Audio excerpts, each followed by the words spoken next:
पण चांगले चांगले कपडे घातले त्यांना पण थांबवतात आणि जे छपरी चाललेत ना लहान लहान पोरं वगैरे त्यांना थांबवत नाहीत. भोगदा भोगदा कशाडीचा पुढून आहे का इथून? काय भोगाव गावाचं नाव आहे भोगाव म्हणून. ते तिथून चालू झालेलं भोगदा. ओके भोगा. Okay okay thank you. हायवे वरती स्पीड ब्रेकर टाकलेले आहेत हो बघा. आयला हे बघा हे ऍक्सिडेंट झालंय. ऍक्सिडेंट हे दिसत नाही गाड्या घासल्यात तर गाड्या फास्ट मध्ये येऊन आहे ना घासत गेलेल्या आहेत त्याला. परशुराम घाट क्रॉस केला आणि काही थोडा पुढे आलो तर एवढा घाण वास मारायला लागला ना. फॅक्टरी इकडे जेवढ्या फॅक्टऱ्या वगैरे आहेत तेवढा केमिकल सगळ्यांचा वास मारायला लागला. खूप घाण वास यायला लागला. इथल्या लोकांना किती त्रास होत असेल.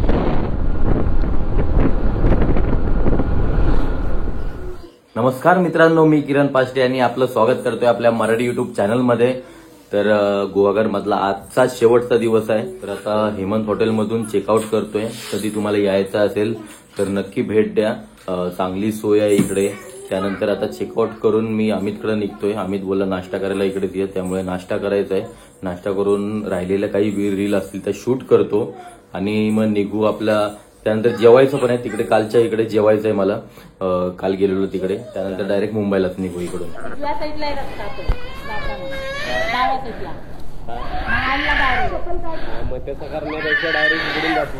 चप्पल कुठे ठेवणार आहे?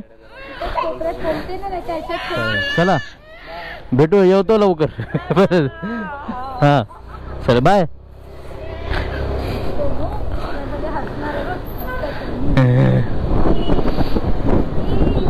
अमितच्या इथून निघालो. मोरया गणपती बाप्पा मोरया. डायरेक्ट मुंबईला जाताना मला जेवून जायचं होतं ते कालच्या हॉटेलला.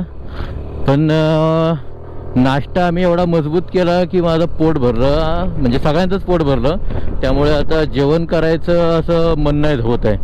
मग आता हे पोटातलं जिरेल तेव्हाच कुठे आता पुन्हा जेवायला थांबू आम्ही. भूक लागेल तेव्हा. 6 तास दाखवत आहे.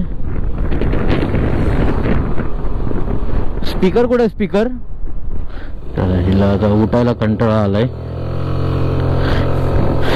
मागच्या डिक्कीमध्ये आहे स्पीकर. 6 तास 6:30ला पोचन असं दाखवतोय. पण मला वाटत नाही मी 6:30ला पोचेन. आपलं टाइमपास करत करत मला वाटतंय संध्याकाळचे 9 साडेनऊ तरी होणार अंदाजे. म्हणजे नेहमीच जो आपला प्रवास करतो ना त्याप्रमाणे. म्हणजे काय डायरेक्ट आपण गाडी घेतली की डायरेक्ट चालवत नाही. 6 तास थोडासा इकडे तिकडे जेवणार. मध्येच काहीतरी बसून बसून बोसा दुखायला लागला की थांबणार. हे पण त्यांचं आहे. ओमकार दादाचं हेमंत हॉटेलचं अजून एक हॉटेल आहे मागे. तिथेच इथे स्विमिंग पूल वगैरे आहे. सण शिमग्याचा आला हो शिमग्याचा आला.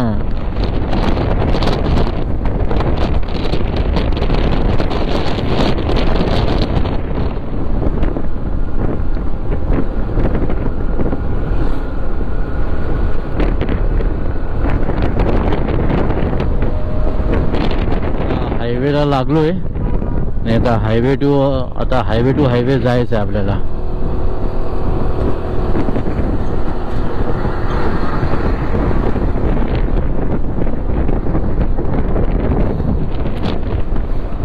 परशुराम घाट क्रॉस केला आणि काही थोडा पुढे आलो तर एवढा घाण वास मारायला लागला ना.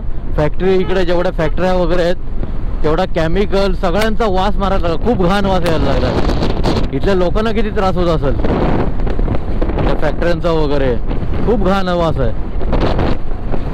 आणि विचार करा जेव्हा रिफायनरी येईल तिकडे तेव्हा त्या लोकांना किती त्रास आहे. ऑलरेडी म्हणजे जर इथं जो त्रास आहे तो त्यांनी बघावा. जे रिफायनरी हे करतात गव्हर्नमेंटनी बघावा आणि त्यांना समजेल. इथे 2 दिवस राहून बघावं. त्यामुळे त्यांना समजेल की ही जागा राहण्यासारखी नाही आहे. म्हणजे ते रिफायनरी पण बांधू नका असं त्या मत परिवर्तन झालं तर झालं तुमचं. पण खूप घाण वास येत होता त्याचा. एवढा केमिकल वगैरे काय काय काय काय काही वर्षांनी प्रॉब्लेम होती इथल्या लोकांना, इथे राहणाऱ्या लोकांना. त्याचे स्किन इन्फेक्शन, त्यानंतर एज कमी होणं, कमी वयात ऑफ होणं, हे खूप काय काय प्रॉब्लेम होणार त्यांना. कॅन्सर. पुढे कोकण दाखवायलाच राहणार नाही पुढच्या युट्यूबर लोकांना. हायवेवरती स्पीड ब्रेकर टाकलेले आहेत. हो बघा, आयला कुठली गाडी एकदम फास्ट येत असेल त्याला समजायचं कसं काय स्पीड ब्रेकर आहे की नाही, कारण हायवेला कोण स्पीड ब्रेकर टाकतो.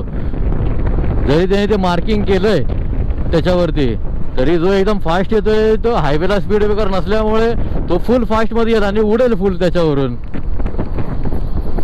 पुढे अपघाती वळण आहे. आता याचं कारण काय मला माहित नाही आहे. तुम्हाला माहित असेल मला कारण सांगा की स्पीड ब्रेकर का टाकलेले आहेत, ते पण हायवेवरती. आपण समजू शकतो जिथे शाळा वगैरे असेल तर तिथे स्पीड ब्रेकर ठीक आहे टाकलेलं आहे, शाळा आहे, मंदिर आहे. हायवेवरती स्पीड ब्रेकर कोण टाकतो? मला रिझन सांगा. हे मला माहीत नसेल तर, तुम्हाला माहीत असेल तर तुम्ही सांगा मला. हां हो,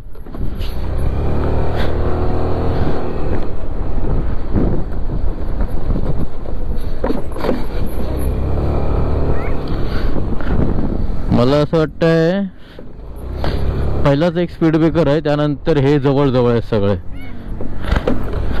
कारण हा अपघाती वळण असल्यामुळे डायरेक्ट लोक येतात आणि सडकन जातात. तर काय काय मला वाटतं एकदम घासून बिसून गेले असणार किंवा की भिंत तोडून पडले वगैरे असतील असं मला वाटतंय. त्यामुळे स्पीड ब्रेकरने त्यांचं हे बघा हे घासलेलं आहे. हे बघा हे ॲक्सिडेंट झालंय. ॲक्सिडेंट हे दिसत नाही गाड्या घासल्यात, तर गाड्या फास्टमध्ये येऊन आहे ना घासत गेलेल्या आहेत त्याला. त्यामुळे तो स्पीड कमी करायसाठी त्यांनी स्पीड ब्रेकर टाकलेलं आहे असं मला वाटतंय. हे मजबूत असल्यामुळे ते खाली गेले नाही. मोठा ट्रक वगैरे असेल तर तो गेला असा तोडून. 4 व्हीलर आहे त्यामुळे, कारण का असा स्पीडने आला आणि डायरेक्ट असा तो कट आहे, एकदम असं वळण आहे. चला बघू पुढे पण स्पीड ब्रेकर येतोय की नाही.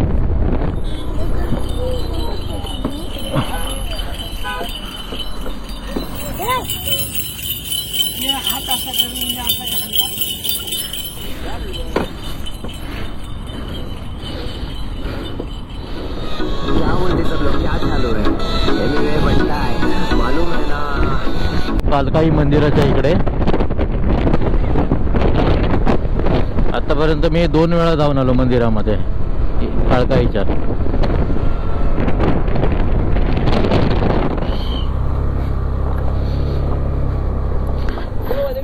भोगदा कुठून चालू झालेला आहे? भोगदा कशाडीचा पुढून आहे का इथून? काय भोगाव? गावाचं नाव आहे भोगाव म्हणून. ते तिथून चालू झालेला भोगदा. Okay okay okay thank you.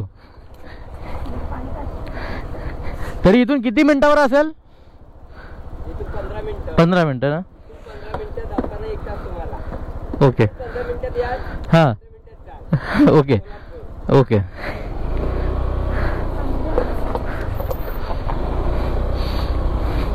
Bhogaon मी समोर. भोगदा कुठून चालू झालेला कशाडीचा? पण तू एक साइड बंद आहे, वन वे आहे का? ओके.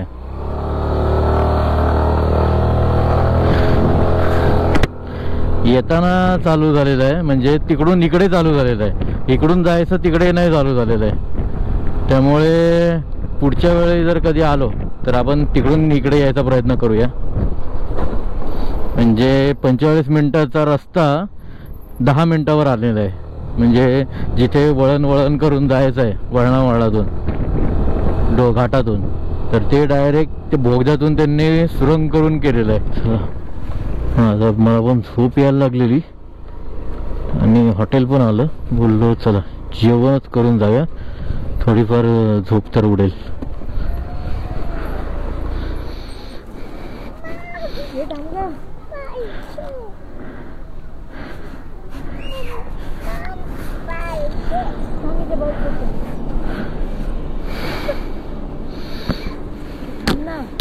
हॉटेल एकदम तलावाच्या जवळच आहे.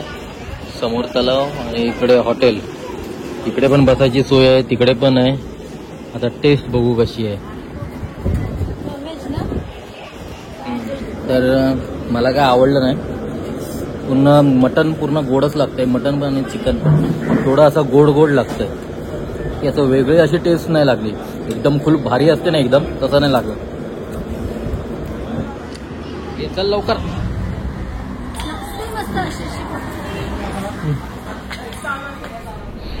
चला जेवण वगैरे झालं, निघूया पुढच्या प्रवासाला. बस तर जेवलो तिथपर्यंत ना रस्ते एकदम व्यवस्थित होते, मस्त एकदम सुसाट रस्ते. इथून जसा पुढे आलो सगळी कामं चालू आहेत, काय वगैरे कामं चालू आहेत. तर तिथून पुढे आलो तर सगळी कामं चालू आहेत रस्त्यांची. पण रस्ते चांगले आहेत. कामं म्हणजे मधीच हे आहे असं बांधतात काहीतरी, पुलच आहे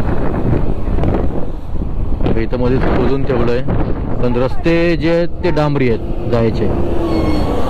आता बघू पुढे काय हालत आहे रस्त्यांची. पूर्ण कोकण फिरून झाल्यावर मी टार्गेट आहे आपलं की पूर्ण कोकण फिरायचं. जेवढं कोकण आहे ना आपलं कोकण पट्टा तो सगळा फिरायचा आणि त्यानंतरच बाहेर जायचं, बाहेर गावच्या ह्याच्यात. बघू कसं काय जमतंय, किती दिवसात होतंय. दर महिन्याला 5-5 दिवस द्यायला लागतील त्यासाठी.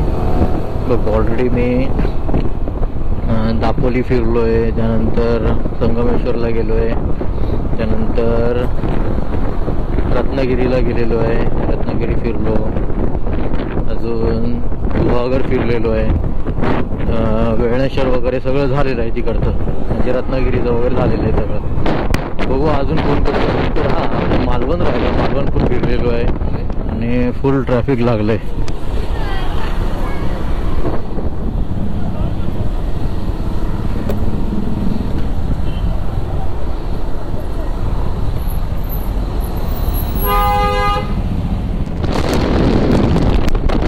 पासून पण पुढचे रस्ते एकदम मस्त आहेत. म्हणजे मला वाटलं त्यानंतर अशी मऊ होईल सीट आणि बसायला एकदम मस्त मजा येईल आणि लॉंग ड्राईव्ह आपण चालू शकतो, कितीही चालू शकतो असं वाटलं मला. पण 1 तासभर जरी चालवली ना तरी ते दुखायचं, बोथा दुखायलाच लागायचा त्याच्यानी पण. आणि नंतर म्हणून आता लेटेस्ट मी सीटमध्ये ते जेल सीट टाकून घेतली. तर त्याच्याने पण सेम आहे, सेमच इफेक्ट आहे, वेगळं काहीच नाही वाटलं मला. त्याच्याने पण तासभर गाडी चालवली की पोचा दुखायला लागतोच. त्यामुळे जर फक्त हे ज्या सीट आहेत ना त्या शो शायनिंगवाले आहेत. म्हणजे गाडी जर तुमची मस्त आहे ना तर ती सीट लावली की अजून तुम्हाला मस्त लुक येईल गाडीला. एवढंच आहे त्याचा फायदा. बाकी वेगळं असं कम्फर्टेबल होतं वगैरे असं काहीच नाही वाटत आहे आणि काही मजा येत नाही. जे दुखायचं ते दुखतंयच आणि ते महाग पण आहे. काहीतरी सीट मी घेतलेली बनवली तेव्हा 4,000ला होती आणि याचा खर्च होता काहीतरी 1,800-2,000 पर्यंत. म्हणजे मी ज्या कामासाठी घेतलेली कम्फर्टेबल होईल, मस्त असा थोडा नरम नरम वाटेल बसल्यावर, तर असं काहीच नाही झालं.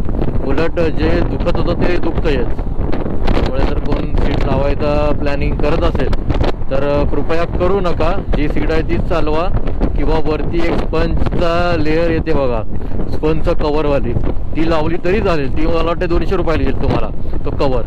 त्यामुळे सीटला खर्च करू नका. मी 6,000 खर्च करून पस्तावलोय. ओके. खूप लोकांच्या कमेंट आलेल्या सीटवर कसं वाटतंय त्या, तर त्यांच्यासाठी ही खास व्हिडिओ. असं वाटतंय उधर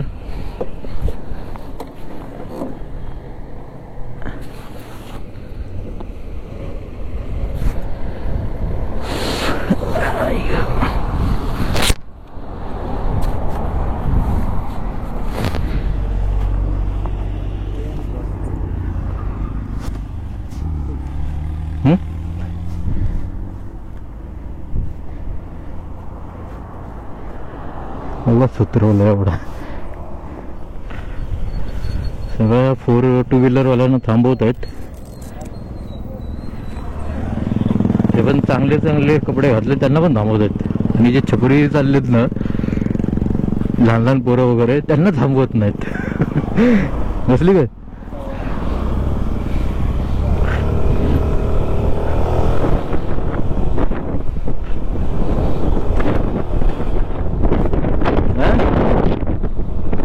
चेकिंग करतायत.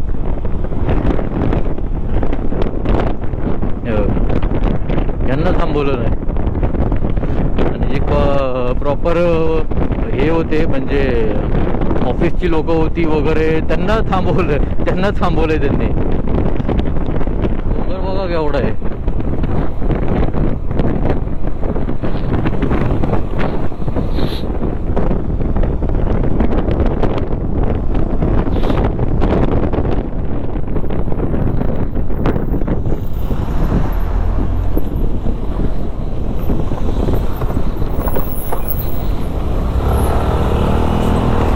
चांगला रस्ता संपला आणि वाईट रस्ता चालू झाला इकडून. हा बघा,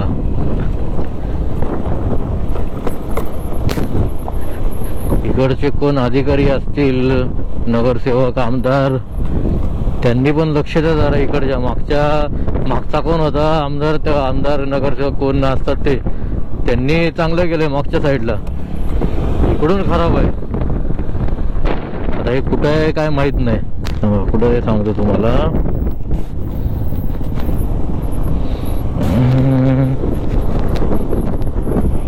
काही कळत नाही कुठे. कुठेतरी वाचल्यावर सांगतो. पाली खोपोली, इथून पाली जवळ आहे. इथून पालीवरून बाहेर पडतो आपण. हा रस्ता आहे तो. कोणाचा कुठला गाव आहे ते सांगा तुम्हीच. खराब रस्ता चालू झाला, एकदमच खराब. मला वाटतं हा रोहा असणार आहे.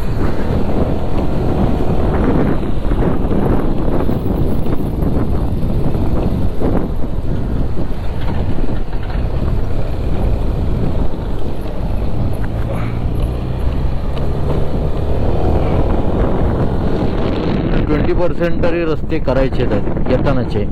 म्हणजे गावावरून मुंबईला येतानाचे रस्ते 20% अजून बाकी आहेत करायचे. आणि मुंबईवरून गावाला जातानाचे रस्ते कमीत कमी 5% बाकी राहिलेत करायचे. मुंबईवरून गावाला तर मुंबईत पोचलोय आता आणि JNPTच्या रोडने चाललेलो आहे. बरोबर आता 1 तास दाखवते घरी पोचायला. आता खारघरला पोचलोय नवी मुंबईमध्ये. काही वेळात मुंबईमध्ये पोचू चुनाभट्टीला. आणि आता लवकरच प्लॅन करू पुढच्या कुठल्या तरी नवीन पिकनिकचं. या पहिले सगळ्या व्हिडिओ संपवतो. लवकरच नवीन पिकनिकचं नियोजन करूया. 6:30चा टाइम दाखवत होता पोचायचं. तर मी परफेक्ट टाइम सांगितलं की 9:30 पर्यंत आपण पोचू शकतो. कारण प्रत्येक वेळी मला कमीत कमी 3 तास तरी लेट होतात. म्हणजे कसं आपण व्हिडिओ शूट करत जातो, थोडं थांबत जातो, कंटिन्यू गाडी नाही चालवत, त्यामुळे लेट होतं. आणि बरोबर 8:45ला पोचतोय. म्हणजे पाऊण तास अगोदर जो टार्गेट पकडलेला त्याच्या पाऊण तास अगोदर पोचलेलो आहे.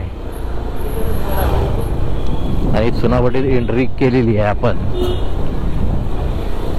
तर आत्ताच घरी आलो, फ्रेश वगैरे झालो आणि खूप दमलोय बाईकवरून आल्यामुळे.